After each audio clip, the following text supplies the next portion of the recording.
Hello and welcome back to Backbenchers. Today we are going to start new chapter of economics, that is inflation, deflation and stagflation. First one we have is inflation. It means too much money chasing too few goods. True inflation occurs after full employment. In this case, employment remains the same while the price go on increasing. So when so much money chased to only few goods, in this case inflation तभी occur होता है जब full employment होता है और employment same रहता है but price increase होते रहता है. The next one is deflation. Deflation is opposite of inflation.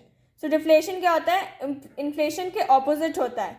यहाँ पे अनएम्प्लॉयमेंट होता है, आउटपुट में रिडक्शन हो जाता है, डिक्रीज इन इनकम भी कम होता है और यहाँ पे क्योंकि यहाँ पे अनएम्प्लॉयमेंट होता है इस वजह से इनकम भी डिक्रीज होता है.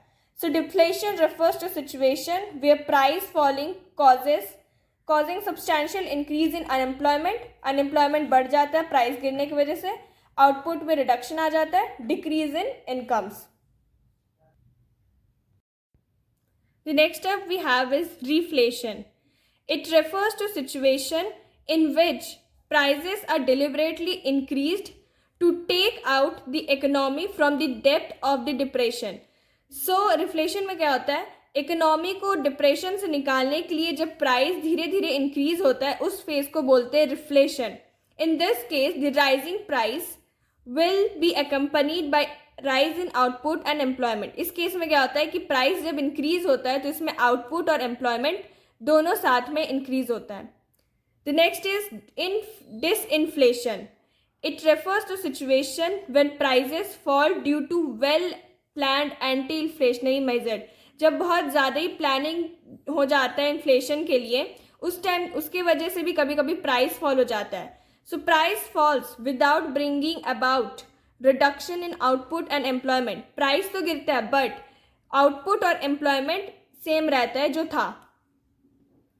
And last we have is stagflation.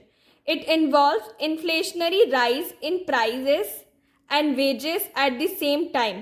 सो इसमें क्या होता है? इन्फ्लेशन में प्राइस राइज होता है, वेजेस भी राइज होता है सेम टाइम पे, but people are unable to find jobs and firms are unable to find customer. But इसमें क्या होता है कि लोगों को जॉब्स नहीं मिल पाता है, फर्म्स को कस्टमर नहीं मिल पाता है जिसके लिए वो प्लांट लगाते हैं जो भी वो प्रोड्यूस करना चाहते हैं. It is the problem more serious than inflation. Inflation से भी ज़्यादा डेंजर होता है stagflation and this stagflation is faced by UK and US countries. The next we have is consequences of deflation. Deflation की वजह से क्या क्या होता है? When price falls producer suffers heavy losses and they curtail output and employment. So कभी भी price गिरता है तो ज़्यादा लॉसेस किसको होता है? प्रोडक्शन प्रोसेस को, क्योंकि उनका आउटपुट डिक्रीज हो जाता है और एम्प्लॉयमेंट भी कम हो जाता है. Hence deflation has adverse effect on employment and production. Deflation also affects distribution in income wealth in economy system. So deflation में क्या होता है कि डिस्ट्रीब्यूशन ऑफ इनकम वो मिडिल क्लास के बिहाफ में लिया जाता है जिसके वजह से बिजनेसमैन एंड डेटर्स और फार्मर्स को लॉसेस बेयर करना पड़ता है. So deflation distributes income in favour of middle classes and adversely affect the interest of businessman, debtors and farmers. Control in deflation. So first one we have is deflation is the consequences of reduction in effective demand. So deflation क्यों होता है? effective demand के reduce होने की वजह से. So therefore to combat deflation such measures should be followed as increase the volume of aggregate demand. So कोई भी ऐसा measure follow करना चाहिए जिससे overall aggregate demand पूरा का पूरा demand force increase हो सके. सब्सिडीज को कम करना चाहिए, टैक्स को रिड्यूस करना चाहिए सो दैट डिफ्लेशन के फेज से बाहर निकल सके. The next is cause of inflation. Upward shift in demand. Some people blame the existence of black money for the rising price also. So black money की वजह से प्राइस इंक्रीज हो जाता है, इसके वजह से इन्फ्लेशन इंक्रीज हो जाता है. Black money is the money earn from illegal transaction. Obviously we all know black money एक इलीगल मनी होता है, इलीगल ट्रांजेक्शन से आता है.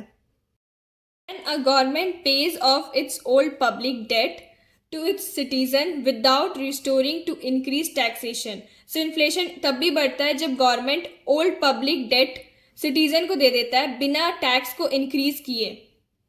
The purchasing power with the people increases and hence prices rises.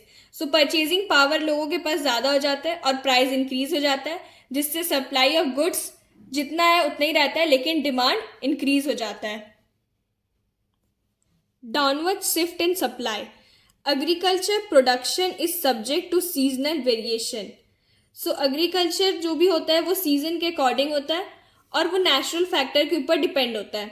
Food shortage and shortage of other raw material may give rise to inflation. So कभी भी food shortage like rainy season में foods जल्दी decay हो जाता है, जिस वजह से वेजिटेबल्स के प्राइजेस राइज हो जाते हैं. Changing price level in foreign countries also influence the domestic output and input and prices situation. So कभी भी प्राइस इंक्रीज होता है या डिक्रीज होता है फॉरेन कंट्री में, तो डोमेस्टिक हमारे मतलब नेशनल लेवल पे भी आउटपुट और इनपुट में डिफरेंस आता है और प्राइस कभी इंक्रीज होता है या डिक्रीज भी होता है.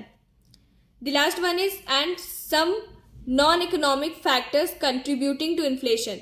So कुछ non-economic factors होता है जैसे कि war, corruption, poor law and order सही नहीं हुआ उसकी वजह से इन्फ्लेशन बढ़ जाता है. करप्शन हुआ तो इन्फ्लेशन बढ़ जाता है, या फिर वॉर तो इम्पॉर्टेंट है, वॉर की वजह से इन्फ्लेशन बढ़ता ही बढ़ता है. We have is control of inflation. So inflation को कैसे कंट्रोल कर सकते हैं. Reduction in government spending is bound to reduce inflationary gap pressure. So कभी भी गवर्नमेंट जो सब्सिडीज वगैरह देता है उसे अगर कम कर दिया जाए तो इन्फ्लेशन प्रेशर कम हो जाता है.